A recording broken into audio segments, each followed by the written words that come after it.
गाडी आहे Tata hexa. Customer complaint होती ब्रेकिंग प्रॉब्लेम. ब्रेक मारला की हलका आवाज येतोय आणि व्हायब्रेशन जाणवतंय. मी लगेच ब्रेकिंग सिस्टम कम्प्लीट तपासायला सुरुवात केली.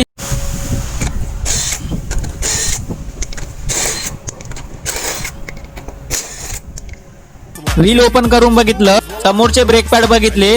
पॅड पूर्ण संपायला आले आहेत, म्हणजे पॅड थिकनेस खूप कमी झालाय. मेटल टच होण्याच्या अगदी जवळ आलंय. ब्रेक रोटर बघितलं तर डीप लाईन दिसत होत्या. हा स्टेज आला की रोटर स्किमिंग करावी लागते, नाहीतर नवीन पॅड बसवले तरीही ब्रेकिंग प्रॉब्लेम सॉल्व्ह होणार नाही. म्हणून चारही रोटर स्किमिंग करायला पाठवतोय. जर हे असंच राहिलं तर व्हायब्रेशन आणि स्टॉपिंग डिस्टन्स वाढेल. त्यानंतर इकडे आहेत टाटाचे नवीन original brake pad. Rotor skimming केल्यावर सरफेस अगदी स्मूथ झालाय. आता ब्रेकिंग क्षमता रिस्टोर होईल. सर्व असेंबल करून ब्रेक ब्लीडिंग केली आणि पिस्टन रिसेट केलं. मग शेवटी टेस्ट ड्राइव्ह घेतली.